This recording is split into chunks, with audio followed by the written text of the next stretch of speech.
You're listening to PetLifeRadio.com. Welcome to Animal Rights on Pet Life Radio. This is your host, Tim Link, and I'm so glad you're joining us today. My special guest today is New York Times bestselling author Robert Crais, and we'll be discussing his latest hit novel, The Promise.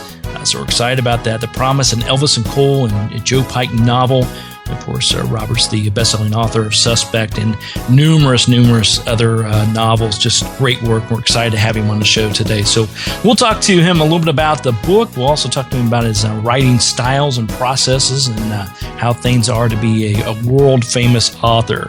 So it's going to be an exciting time. Everybody hang tight, and we'll be back after these commercial breaks. You're listening to Animal Rights on Pet Life Radio. Sit. Stay. We'll be right back after a short pause. Well, 4 to be exact. People say less is more. At Red Barn, we think less is better. It's what you won't find that sets our natural premium pet food apart. No byproducts, no corn or soy, no fillers. Just the natural ingredients your pets need to live the healthy life they deserve. Look at the label. We want you to. Red Barn Naturals Pet Food. Simply the best. Find it in your local pet specialty store. Try our chicken rolled food as a meal or shredded as a topper. Let's talk pets on PetLifeRadio.com. Welcome back. Welcome back to Animal Rights on Pet Life Radio. Joining us now is New York Times bestselling author Robert Crais. Robert, welcome to the show. It's great to be here, Tim. Thanks so much. Oh, we're excited to have you here. Congratulations on another successful novel. It's a fantastic read, The Promise. Tell us a little bit about the book. Well, I'm mostly known for my Elvis Cole Joe Pike novels. The Promise is my 20th, 16 in the series with Cole and Pike. But my last book, Suspect, I created new characters, an LAPD canine handler named Scott James and his German Shepherd police service dog, Maggie. And I got to tell you, Tim, when I created those characters, I just fell in love with them. I knew I wasn't finished with Scott and Maggie after the one book, so I set about trying to come up with a storyline that would allow me to cross their paths with my go-to guys, Elvis and Joe, just because I knew, well, I hoped it would make a great thriller, and it would be really fun for me to write. And I did, and the result is The Promise. Yeah, in the book, I have to say now, we've talked to a lot of great people on this show, and I would say some of them write about animals, and some of them just have characters in their books, and some of them introduce a nice canine or cat or some other critter into their novels, and it's a whole new reach to the marketplace. What have you experienced since introducing Maggie to your fans and to your audience? Oh, I was totally surprised by the amazing reception that Maggie and Scott got. I mean, look, I've been a fortunate guy, and after I've written quite a few books, and over the years, I've developed a large, loyal following. I'm fortunate that way. But when I published Suspect with Scott and Maggie, the readership just exploded. And I know it's because of Maggie. People fell in love with her. In fact, it's been 2 years since I published Suspect, and in the first year after, we logged over 16,000 fan letters coming in to my website or Facebook page. And it's just a stunning avalanche of passion for this dog. And what happened is dog lovers among my readers pushed the book on their dog friends, and it rippled through the community of everyone who has dogs or loves dogs or ever had a dog, and it's still going strong. I never anticipated that. I never dreamed that would happen. Because when you introduced the characters, I mean, I'm assuming it was just these would be neat kinds of characters to have and really expand the storyline that you're doing. I'm sure it had nothing to do with, hey, let's put a dog in the book. No, it really didn't. The joke among my, a lot of my writer friends and, was that, boy, Crais really smart. I mean, he put a dog in and people like dogs, so look how many books he sold. And I have to laugh. I tell them, if I was that smart, I'd have written this book 20 years ago. I mean, all I wanted to do is tell a story about a bond that grows between a wounded man. Scott suffers from PTSD because he was caught in a shootout and he lost his partner. and this dog, who also suffers from PTSD because before she was a police dog, she was a military working dog, dual purpose, an explosive detection dog in Afghanistan with the Marine Corps. She loses her handler. She herself is badly wounded, and she returns from the theater with suffering from canine PTSD, which dogs do get. And the symptoms are exactly the same as symptoms with people. It can be debilitating until I wanted to put those two characters together because I wanted to write about the bond that happens between people and their dogs.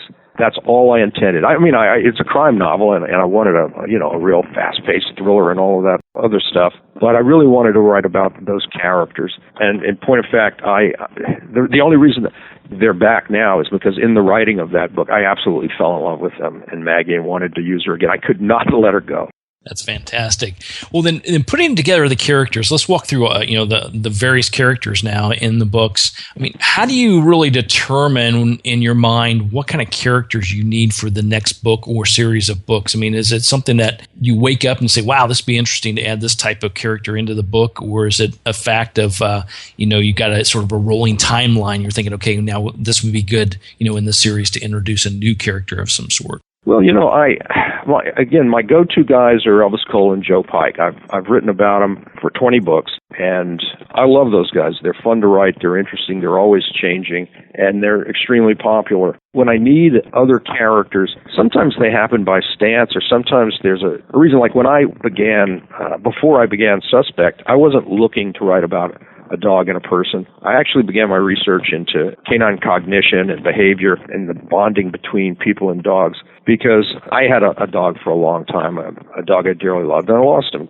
And I just grieved terribly for him. In fact, the grief went on for so long, I began the research into human-canine bonding, frankly, to see if there was something wrong with me. I mean, when am I going to get over this? But that research led to military working dog handlers and military working dogs who have among the tightest of bonds possible between people and dogs, and also police canine handlers and their police service dogs. And the more I learned about these bonds, the more I became convinced that it would be an amazing platform to build a crime novel around. Yeah, absolutely.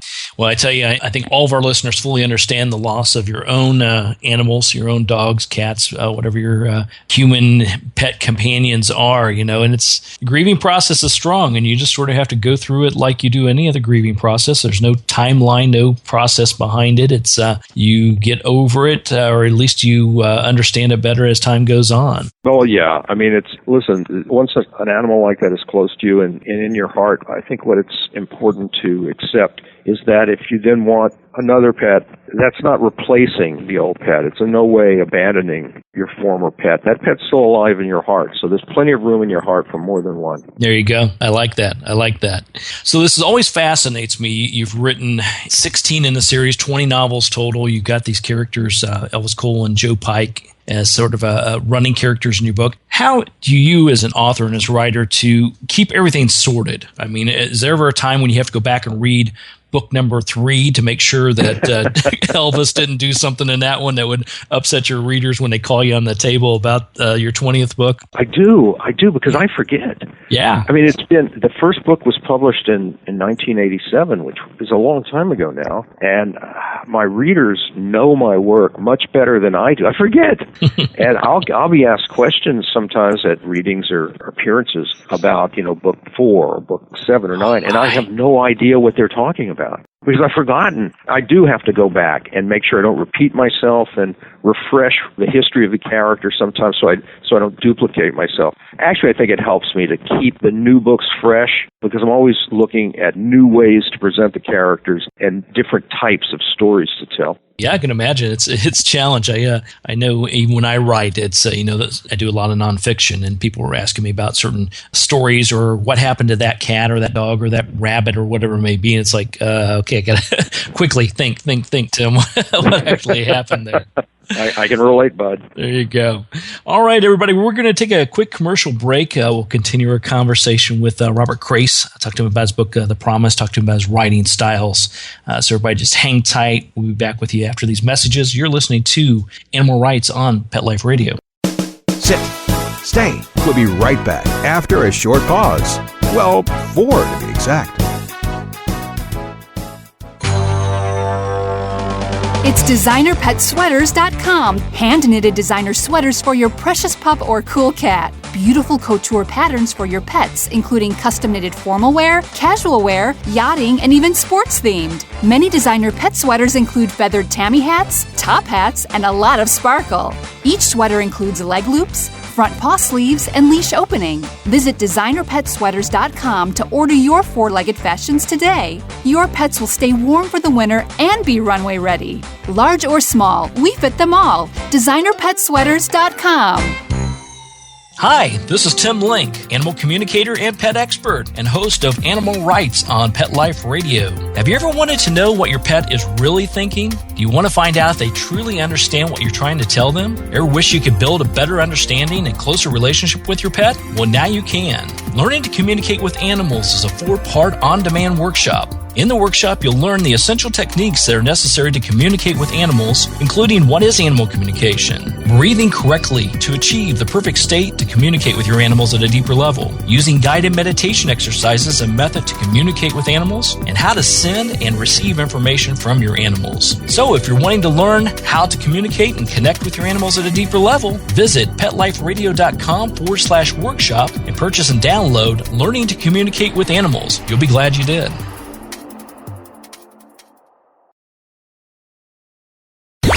Let's talk pets. Let's talk pets On Pet Life Radio. Pet Life Radio.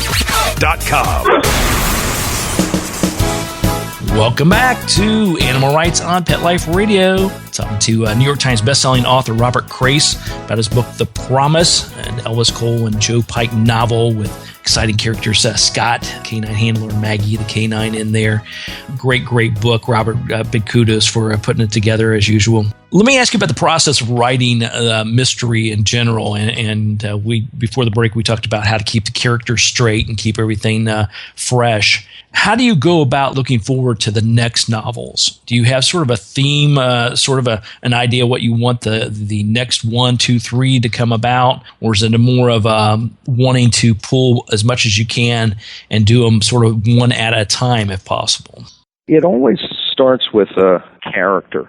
Almost always there's a character that I'll think up or a character who occurs to me, and there's something about that character that just won't let go. And the story inevitably grows out of that character.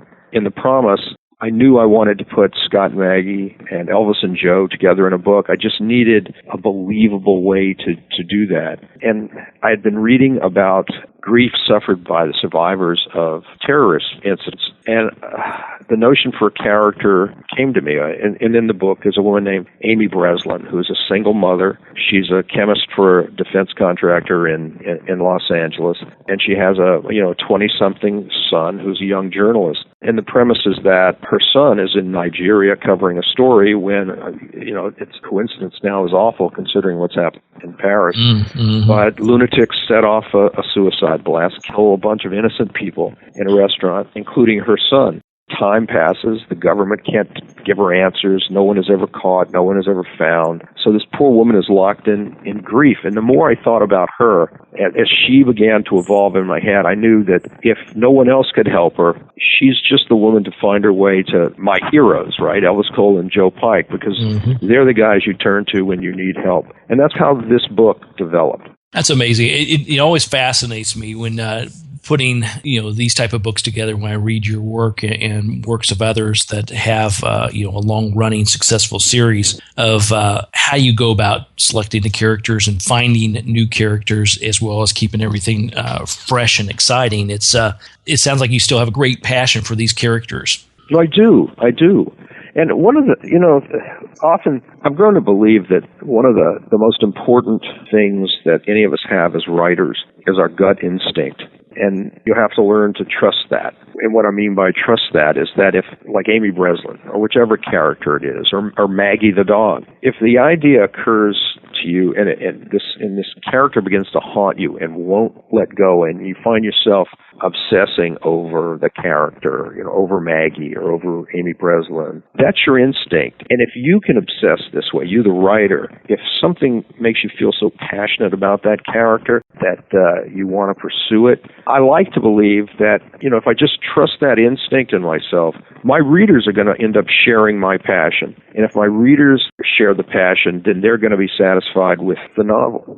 I think it's a great way to put it. I like how you put that because obviously your readers, your fans, they're connecting with you. Whether it's connecting with you just by surely the stories that you have, but obviously you're putting yourself into the stories. So obviously they have a deep connection and deep affinity for you in some fashion, whether it's directly or just through the stories. Sure, but books are actually a collaborative medium in a very special way. The book doesn't come to life until a reader reads it. I mean, I make up words, I compose words, so do you when you're writing, and we put those words on paper or electrons if it's digital. But the book then is just dormant. It's just this empty, lifeless thing that's sitting there. It isn't until another human being reads your words that those words come to life. Then they come to life in that person's head. And in that moment, we as individual writers are actually collaborating with the person reading the book. It takes both of us to make those images and thoughts come to the reader's mind. And that's a wonderful way of touching each other. I think at its very core, man, that's like perfection in art. It's why we do what we do. Yeah, I agree wholeheartedly on that. So let's talk about your writing process. Are you a must-write 2,000 words a day type writer, or are you wake up in the middle of the night and start writing and nobody bother me until I get done writing type of writer? Do you have a set process, and how about you go about doing things? I'm a blue-collar writer, meaning it's a job, and I'm very rigorous about going to work every day. And I work 7 days a week. My pattern, I don't like Maggie the dog, I have patterns, and I love my patterns. I'm comfortable with them. I get up in the morning, that's when I exercise. After I exercise, I go to work. I don't have word counts. I generally try for 5 or 6 written pages, but that's not really so much the important part of it for me, that number of pages. I just try to move forward in the book. I try to create moments and scenes that I'm satisfied with. A good day, maybe I'm not the world's fastest writer. On a really good day, I might get 8 or 10 pages, sometimes maybe even 11, 12. Bad day, maybe a paragraph. And I'm always revising, never so much that I stop moving forward. Just enough to get me off the dime and moving forward again. But it's important for me that I maintain that daily pressure. I go to work, I sit there, I get it done.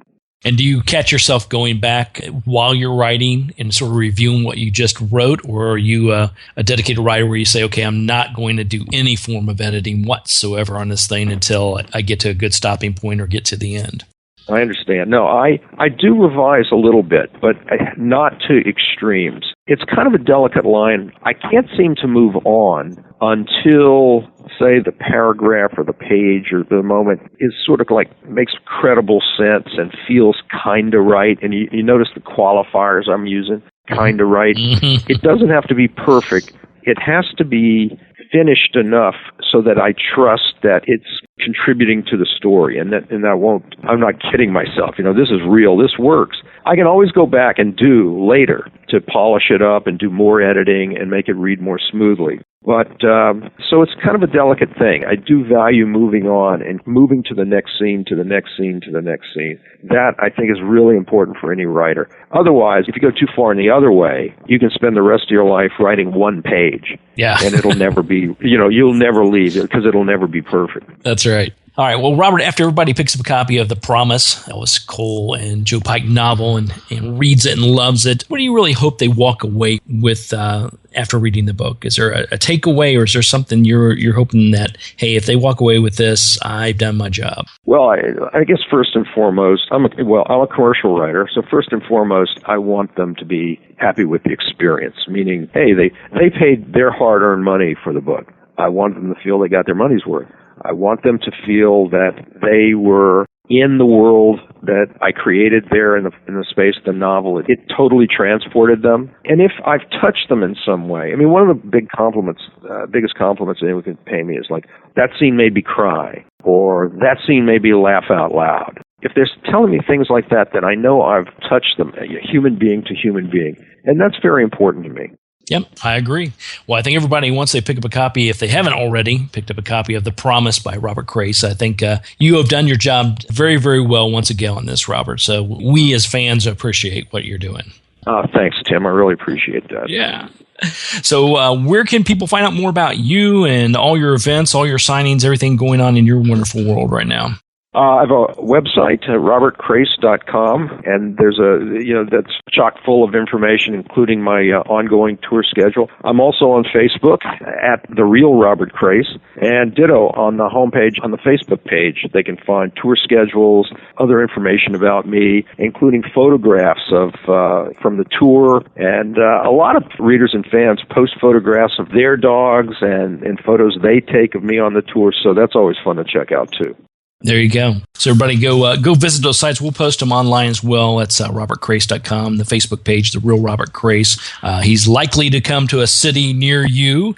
So go out and see him in person and get one of these things autographed. If not, definitely get yourself a copy soon of The Promise by Robert Crais. Robert, thanks for coming on the show today. We really appreciate it, and we look forward to talking to you again real soon. My pleasure, Tim. Thanks for having me. All righty. Well, we're coming to the end of the show today. I want to thank everyone for listening to Animal Rights on Pet Life Radio. I'd also like to thank our sponsors and producers for making the show possible. Find out more about me, Tim Link, and the other guests I've interviewed on the Animal Rights Show. You can visit PetLifeRadio.com and click on the Animal Rights icon and download all the wonderful interviews and listen to your heart's content. And while you're there, make sure you check out all the other wonderful shows and hosts on Pet Life Radio. It's PetLifeRadio.com. If you have any questions for me, comments, or ideas for the show, please email me. You can email me at tim@petliferadio.com, and I'll be glad to answer your questions, entertain your comments, and bring on the people you want to hear from most. So until next time, write a great story about the animals in your life, share it in a blog, an article, or in a book, and who knows, you may be the next guest on Animal Rights on Pet Life Radio. Have a great day. Let's Talk Pets, every week on demand, only on PetLifeRadio.com.